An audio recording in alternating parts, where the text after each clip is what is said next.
राम राम दोस्तों और मेरी माताई बहनें, आशा है कि आपके ऊपर बाबा नीम करोली जी की अपार कृपा होगी। आपके घर परिवार में सभी कुशल मंगल होंगे, यही मेरी बारंबार प्रार्थना, यही मेरी अर्जी है बाबा नीम करोली जी की शरण में। प्रभु सबके ऊपर कृपा करो, सबके कष्ट हरो। जय राम जी की, जय हनुमान जी की, जय बाबा नीम करोली महाराज जी की। दोस्तों और मेरी माताई बहनें, आज मैं आपको श्रीमद् वाल्मीकि रामायण अरण्य कांड का 64वां सर्ग सुनाता हूँ। सर्ग का नाम है श्री राम और लक्ष्मण के द्वारा सीता की खोज। श्री राम का शोकोद्गार। मृगों द्वारा संकेत पाकर दोनों भाइयों का दक्षिण दिशा की ओर जाना। सीता के बिखरे हुए फूल आभूषणों के कण मिलना और युद्ध के चिन्ह देखकर श्री राम का देवता आदि समस्त त्रिलोकी पर रोष प्रकट करना। तदनंतर दीन हुए श्री रामचंद्र जी ने दीन वाणी में लक्ष्मण से कहा, लक्ष्मण, तुम शीघ्र ही गोदावरी नदी के तट पर जाकर पता लगाओ, सीता कमल लाने के लिए तो नहीं चली गई। श्री राम की ऐसी आज्ञा पाकर लक्ष्मण शीघ्र गति से पुनः रमणीय गोदावरी नदी के तट पर गए। अनेक तीर्थों घाटों से युक्त गोदावरी के तट पर खोज कर लक्ष्मण पुनः लौट आए और श्री राम से बोले, भैया, मैं गोदावरी के घाटों पर सीता को नहीं देख पाता हूँ। जोर जोर से पुकारने पर भी वे मेरी बात नहीं सुनती हैं। श्री राम, कलेशों का नाश करने वाली विदेह कुमारी ना जाने किस देश में चली गई। भैया, आज कृषकाटी प्रदेश वाली सीता गई है, उस स्थान को मैं नहीं जानता। लक्ष्मण की यह बात सुनकर दीन एवं संताप से मोहित हुए श्री रामचंद्र जी स्वयं ही गोदावरी नदी के तट पर गए।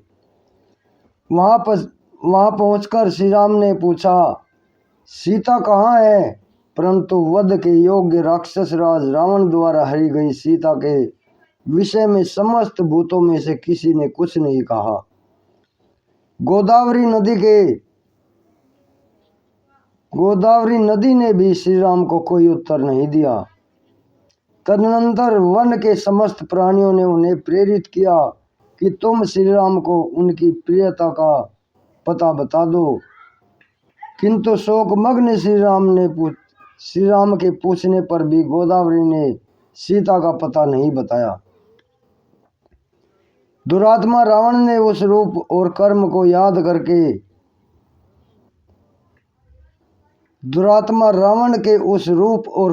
याद करके भय के मारे गोदावरी वैदेही के विषय में श्री राम से कुछ ना कह सकी।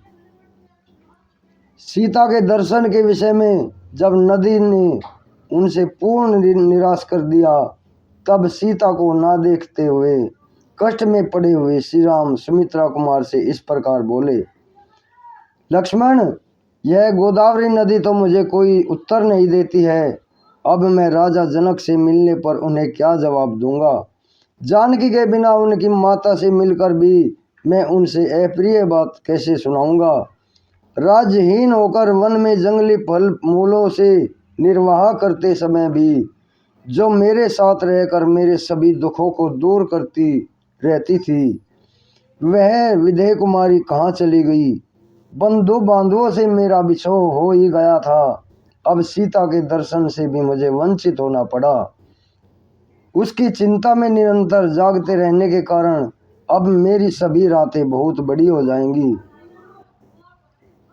वीर लक्ष्मण, ये विशाल मृग मेरी ओर बारंबार देख रहे हैं, मानो यहाँ से ये मुझसे कुछ कहना चाहते हैं। मैं इनकी चेष्टाओं को समझ रहा हूँ। तदनंतर उन सब की ओर देखकर पुरुष सिंह श्री रामचंद्र जी ने कहा, बताओ, सीता कहाँ है? उन मृगों की ओर देखते हुए राजा श्री राम ने जब अश्रु गदगद वाणी से इस प्रकार पूछा, तब वे मृग सहसा उठकर खड़े हो गए और ऊपर की ओर देखकर आकाश मार्ग की ओर लक्ष्य करते हुए सबके सब दक्षिण दिशा की ओर मुंह किए दौड़े। सीता हरण की शंका जानकर जिस दिशा की ओर गई थी, उसी और मार्ग से जाते हुए वे मृग राजा श्री रामचंद्र जी की ओर मुड़ मुड़ कर देखते रहते थे। वे मृग आकाश मार्ग और भूमि दोनों की ओर देखते हुए और गर्जना करते हुए पुनः आगे बढ़ते थे। लक्ष्मण ने उनकी चेष्टा को लक्ष्य किया। वे जो कुछ कहना चाहते थे उसका सर्वरूप जो उनकी चेष्टा थी उसे उन्होंने अच्छी तरह समझ लिया। तदनंतर बुद्धिमान लक्ष्मण ने आर्त होकर अपने भाई से इस प्रकार कहा, आर्य, जब आपने पूछा कि सीता कहाँ है, तब ये मृग सहसा उठकर खड़े हो गए और पृथ्वी पर तथा दक्षिण की ओर हमारा लक्ष्य कराने लगे हैं। अतः देव, यही अच्छा होगा, हम लोग इस दिशा की ओर चले जिधर ये जा रहे हैं। संभव है इधर जाने से सीता का कोई समाचार मिल जाए अथवा आर्य सीता स्वयं ही हमें दिखाई दे जाए। तब बहुत अच्छा कहकर श्री रामचंद्र जी लक्ष्मण को साथ लेकर पृथ्वी की ओर ध्यान से देखते हुए दक्षिण दिशा की ओर चल दिए। वे दोनों भाई आपस में इसी प्रकार की बातें करते हुए ऐसे मार्ग पर जा पहुंचे जहां भूमि पर कुछ फूल दिखाई दे रहे थे। वे गिरे हुए दिखते थे। पृथ्वी पर फूलों को उस वर्षा को देखकर श्रीमान श्री राम ने दुखी होकर लक्ष्मण से यह दुख भरा वचन कहा, लक्ष्मण, मैं इन फूलों को पहचानता हूँ। ये वे ही फूल हैं जिन्हें वन में मैंने विदेह नंदिनी को दिया था और उन्होंने अपने केसों में लगा लिया था। मैं समझता हूँ सूर्य, वायु और यशस्विनी पृथ्वी मेरा प्रिय करने के लिए ही इन फूलों को सुरक्षित रख रही हैं। पुरुष प्रवर लक्ष्मण से ऐसा कहकर धर्मात्मा महाबाहु श्री राम ने झरनों से भरे हुए प्रसवर्ण गिरि से कहा, पर्वतराज, क्या तुमने इस वन के रमणीय प्रदेशों में मुझसे बिछड़ी हुई सर्वांग सुंदरी रमणी सीता को देखा है? परंतु जैसे ही छोटे मृग को देखकर दहाड़ता है, तदनंतर जैसे सिंह छोटे मृग को देखकर दहाड़ता है, उसी प्रकार वे कुपित होकर वहां उस पर्वत से बोले, पर्वत, जब तक मैं तुम्हारे सारे शिखरों का विध्वंस नहीं कर डालता हूँ, इससे पहले ही तुम कांचन की सी काया कांति वाली सीता का मुझे दर्शन करा दो। श्री राम के मैथिली के लिए ऐसा कहे जाने पर उस पर्वत ने सीता को दिखाता हुआ सा कुछ चिन्ह प्रकट कर दिया। श्री रघुनाथ जी के समीप वह सीता को साक्षात उपस्थित न कर सका। तब दशरथ नंदन श्री राम ने उस पर्वत से कहा, अरे, तुम मेरे बाणों की आग से जलकर भस्मीभूत हो जाएगा। किसी और से तू सेवन करने योग्य नहीं रह जाएगा। तेरे तृण वृक्ष और पल्लव नष्ट हो जाएंगे। लक्ष्मण, यदि यह नदी आज मुझे चंद्रमुखी सीता का पता नहीं बताती है तो अब इसे भी सुखा डालूंगा। ऐसा कहकर रोष में भरे हुए श्री रामचंद्र जी उस ओर चल दिए। इस तरह देखने लगे मानो अपनी दृष्टि द्वारा उसे जलाकर भस्म कर देंगे। इतने में ही उस पर्वत और गोदावरी के समीप की भूमि पर राक्षस का विशाल पद चिन्ह उभरा हुआ दिखाई दिया।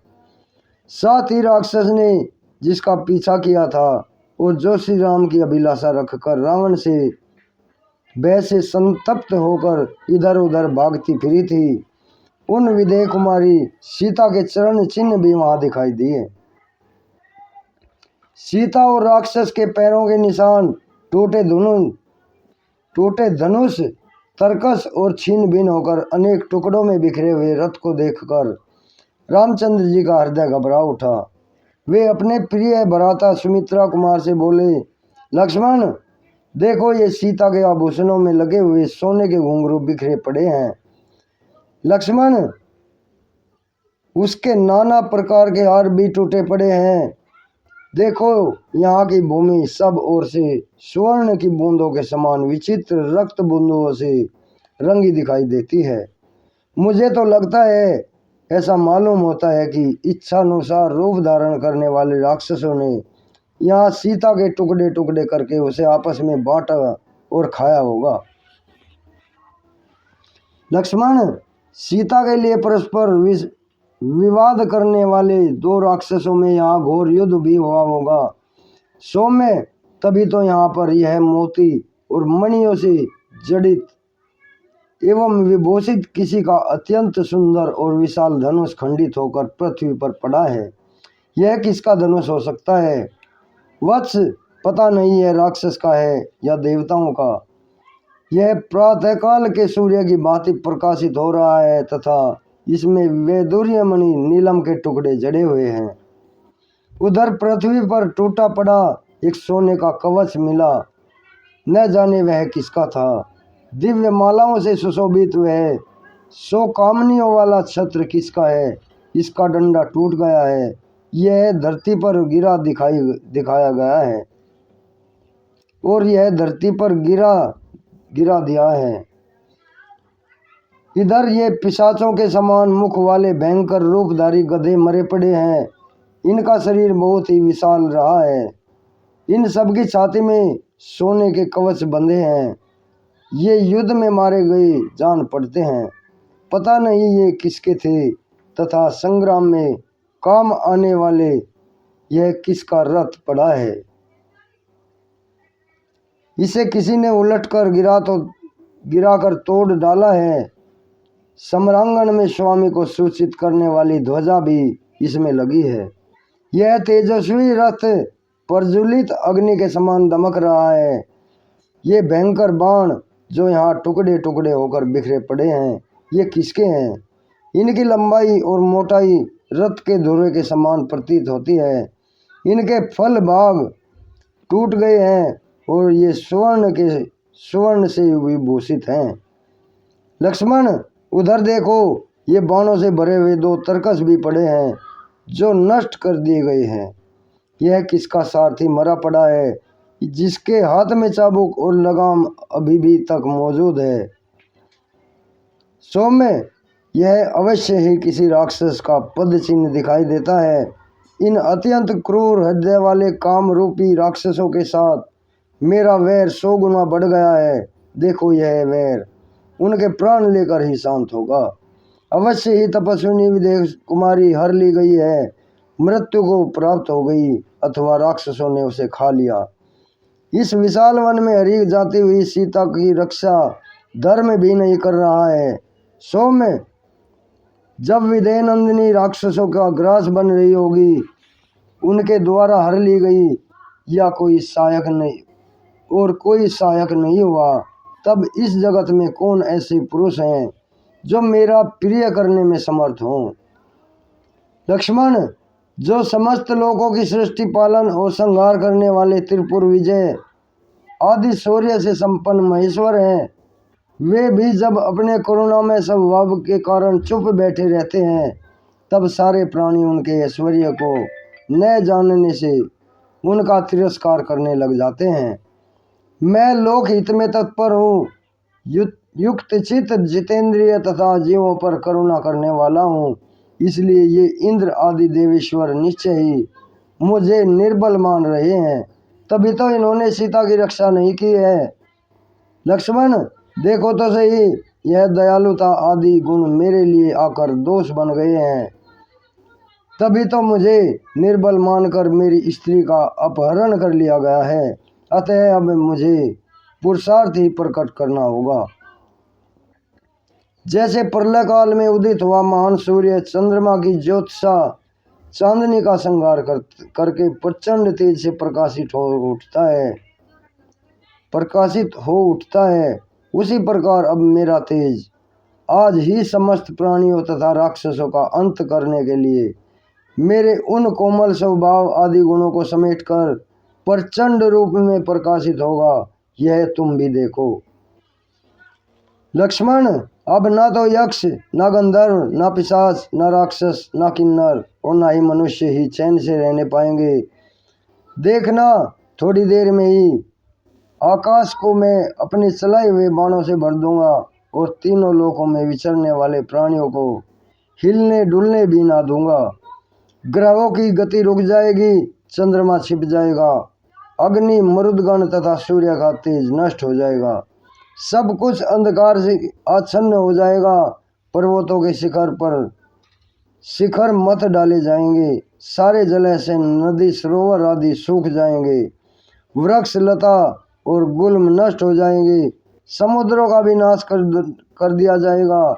इस तरह मैं सारी त्रिलोकी का ही काल की विनाश लीला आरंभ कर दूंगा। सुमित्रा कुमार, यदि देवेश्वर गण इसी मुहूर्त में मुझे सीता देवी को सकुशल नहीं लौटा देंगे तो वे मेरा पराक्रम देखेंगे। मेरे धनुष की प्रत्यंचा से छूटे हुए बाण समूहों द्वारा आकाश के ठसा ठस भर जाने के कारण उसमें कोई प्राणी उड़ नहीं सकेंगे। देखो, आज मेरे नाराजों से रोंदा जाकर यह सारा जगत व्याकुल और मर्यादा रहित होकर मेरी ओर देखेगा। यहाँ के मृग और पक्षी आदि प्राणी नष्ट हो जाएंगे और उद्भ्रांत हो जाएंगे। धनुष को कान तक खींचकर छोड़े गए मेरे बाणों को रोकना जीव जगत के लिए बहुत कठिन होगा। मैं सीता के लिए उन बाणों द्वारा इस जगत के समस्त पिशाचों और राक्षसों का संहार कर डालूंगा। रोष और अमर्ष पूर्वक छोड़े गए मेरे फल रहित दूरगामी बाणों का बल आज देवता लोग देखेंगे। मेरे क्रोध से त्रिलोकी का विनाश हो जाने पर ना देवता रह जाएंगे और न ही दैत्य, न ही पिशाच रह पाएंगे, न ही राक्षस। देवताओं, दानवों, यक्षों और राक्षसों की जो लोक हैं वे मेरे बाण समूह से टुकड़े टुकड़े होकर बारंबार नीचे गिरेंगे। सुमित्रा कुमार, यदि देवेश्वर गण मेरी हरी या मरी हुई सीता को लाकर मुझे नहीं देंगे तो आज मैं अपने सहायकों की मार से इन तीनों लोगों को मर्यादा से भ्रष्ट कर डालूंगा। यदि मेरी प्रिया विदेह कुमारी को मुझे उसी रूप में वापस नहीं लौटाएंगे तो मैं चराचर प्राणियों से हित समस्त त्रिलोकी का नाश कर डालूंगा। जब तक सीता का दर्शन न होगा तब तक मैं अपने सहायकों से समस्त संसार को संतप्त करता रहूंगा। ऐसा कहकर श्री रामचंद्र जी के नेत्र क्रोध से लाल हो उठे, होठ फड़फड़ाने लगे। उनके वलकल और मर्ग चर्म को उन्होंने अच्छी तरह कसकर अपने जटाभार को भी बांध लिया। उस समय क्रोध में भरकर उस तरह संहार के लिए उद्यत हुए भगवान श्री राम का शरीर पूर्व काल में त्रिपुर का संहार करने वाले रुद्र के समान प्रतीत होता था। उस समय लक्ष्मण के हाथ से धनुष लेकर श्री रामचंद्र जी ने उसे दृढ़तापूर्वक पकड़ लिया और एक विषधर सर्प के समान भयंकर और प्रज्वलित बाण लेकर उसे उस धनुष पर रखा। तत्पश्चात शत्रु नगरी पर विजय पाने वाले श्री राम प्रलयाग्नि के समान कुपित हो इस प्रकार बोले, लक्ष्मण, जैसे बुढ़ापा, जैसे मृत्यु, जैसे काल और जैसे विधाता सदा समस्त प्राणियों पर प्रहार करते हैं किंतु उन्हें कोई रोक नहीं पाता, उसी प्रकार निसंदेह क्रोध में भर जाने पर मेरा कोई भी निवारण नहीं कर सकता। यदि देवता आदि आज पहले की तरह मनोहर दांतों वाली अनिंद सुंदरी मिथिलेश कुमारी सीता को मुझे लौटा नहीं देंगे तो मैं देवता, गंधर्व, मनुष्य, नाग और पर्वतों सहित सारे संसार को उलट दूंगा। इस प्रकार श्री वाल्मीकि निर्मित आस रामायण आदि काव्य के अरण्य कांड में 64वां सर्ग पूर्ण हुआ। जय श्री राम। प्रभु राखो शरण में। दोस्तों और मेरी माताएं बहनें, आज मैं आपको ये 64वां सर्ग सुनाया है। कल मैं आपको 65वां सर्ग सुनाऊंगा। लक्ष्मण का श्री राम को समझा बुझाकर शांत करना। अभी आज्ञा लेता हूँ। जय राम जी की, जय बाबा नीम करोली महाराज जी, जय हनुमान जी।